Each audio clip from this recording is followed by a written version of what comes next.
말씀이 있었기 때문에 꼭 검토하도록 하겠습니다. 네, 수고하셨습니다. 이어서 존경하는 부성찬 의원님 순서입니다.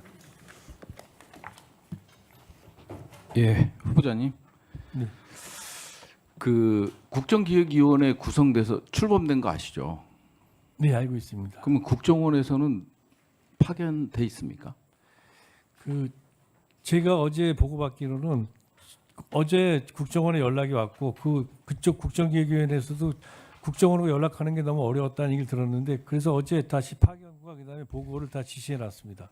아니 출범 전에 그래도 국정원 분야도 뭐 개혁 분야가 있을 거고 뭐 제도 개선 분야도 있을 거고 그렇지 않습니까? 근데 두 번이나 리젝을 당했어요.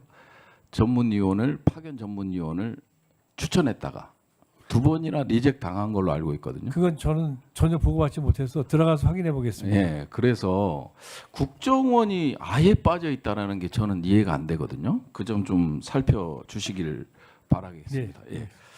좀 가벼운 질문 하나 드릴게요. 그 트럼프 대통령 이름 딴 와인 있는 거 아십니까? 트럼프 와인 들어보셨어요? 못 들어봤습니다. 거기 그럼 오너가 누굴 것 같아요? 뭐 트럼프 아니겠습니까? 그럼 트럼프 대통령.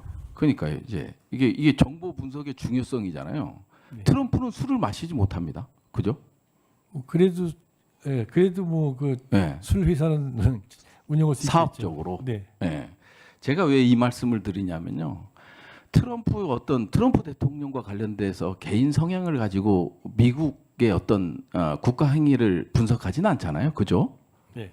뭐 하나의 변수가 될 수는 있지만 그만큼 정보가 요즘은 정말 복잡해졌다. 그죠? 이 트럼프가 트럼프 와이너리를 매입하면서 하버드 부동산 사례 연구에 나올 정도로 상당히 이 와인 하나를 가지고 정보가 상당히 많거든요. 그래서 그런 점에 있어서 그 국정원의 역할, 그 다음에 정보의 중요성 이런 것들을 좀 상기시켜 드리고 싶어서 좀 말씀을 드렸고요. 정보의 정치화라는 용어를 아시죠? 정보의 네. 정치화. 뭐 아무래도 학자 오래 하셨으니까 결국은 정보의 정치화는 리더십의 의도, 인식에 맞춰서 정보가 왜곡돼서 생산되는 거죠. 맞죠? 네, 그렇습니다. 그러다 보면 그 국정원의 주요 임무는 뭐 국가 안보를 보장하는 것도 있지만 전쟁 예방도 정말 크잖아요. 예? 네.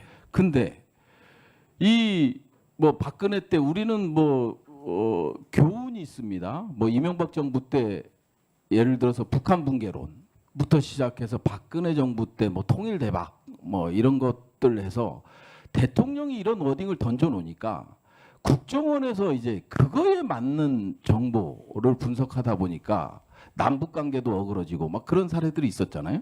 네. 알고 계시죠? 예, 알고 있습니다. 그러면 뭐 이재명 정부이긴 하지만 이재명 대통령의 인식에 따라서 정보가 생산된다면 결국은 국가 안보를 훼손하겠죠. 그렇지 않겠습니까? 예, 그렇습니다. 그래서 중심을 잘 잡으실 그런 자세는 돼 있으신가 좀 여쭈고 예, 싶은데요. 존경하는 부승찬 의원님 질의에 답변 드리겠습니다.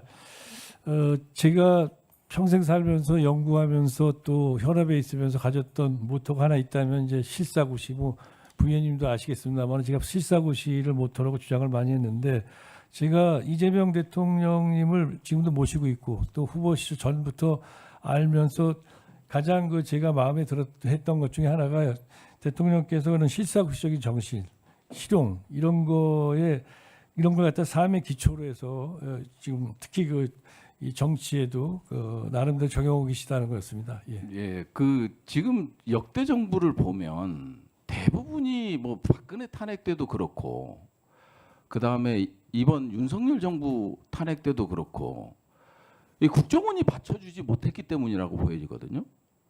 제가 이제 북한 평양 무인기 얘기를 잠깐 해볼게요. 분명 국정원에서 보고서가 작성됐을 거예요. 그렇죠? 그거는 예 그렇게 아니, 예단하시긴 어려울 것 같습니다. 예. 질의 답변서에 보니까 대한민국 것이 아니라고 볼 수 없다? 뭐 이런 표현, 애매모호한 표현으로 와 있던데, 평양 무인기와 관련돼서. 아니, 평양의 무인기가 추락이 되고, 그리고 날짜가 공개가 되고, 그렇죠? 그리고 국방부 훈령을 위반하고, 군영법을 위반하고, 그 다음에 형법을 위반해서 북한에 무인기를 보냈단 말이에요.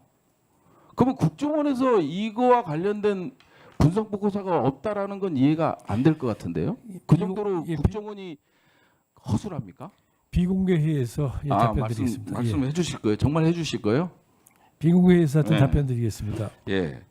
그러면 일단 비공개 회의에서 그 답변을 한번 들어보도록 하겠는데요. 정말 모든 법과 절차를 위반해서 북한의 공격을 유도하기 위해서 평양의 무인기를 침투시켰거든요. 그런 점에 대해서가 과연 국정원은 그때 당시 어떤 역할을 했는지 저는 정말 궁금해요. 평양 방송에서도 조선중앙통신에서도 다 나왔고, 그때 과연 국정원은 어떤 보고서를 만들어서 리더에게 대통령에게 보고를 했는지, 이게 좀 궁금하고요.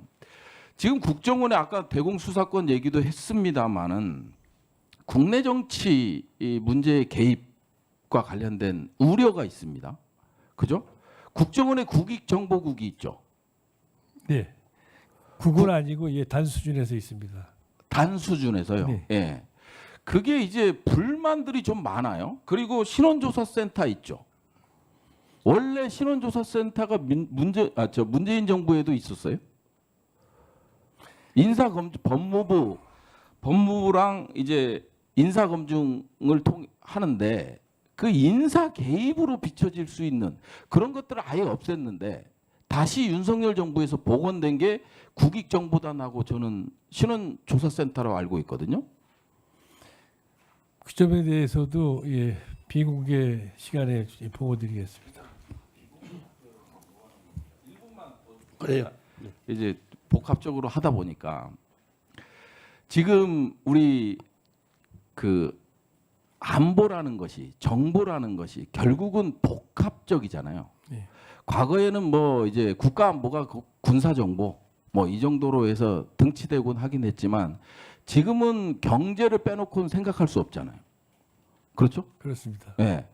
알래스카 LNG 그 가스관과 관련돼서도 마찬가지고, 그 다음에 한일 대륙붕 개발 협정 이제 3년 후에 만료되는 걸로 알고 있는데, 이것도 그렇고 지금 이란 이스라엘 전쟁과 관련해서 상당히 밀접한 관계가 있잖아요. 네. 근데 혹시 마지막으로 경제 안보와 관련돼서 국정원의 역할을 강화시킬 보관을 갖고 있는지, 이 질문에 대해서는 답변이 가능하시겠죠? 네. 예. 지금 공급망법에 의해서 국정원이 경제안보에 관여하게 돼 있습니다. 그래서 경제안보국이 다니는데, 경제안보를 중심으로 해서 한국의 국가 미래 전략의 어떤 전략을 수립하는데 국정원이 어떤 적극적으로 지원을 하기 위해서 필요한 그런 나름대로의 그 조직을 강화하는 게 필요하다, 그렇게 생각하고 있습니다. 네, 부선장님 수고하셨습니다.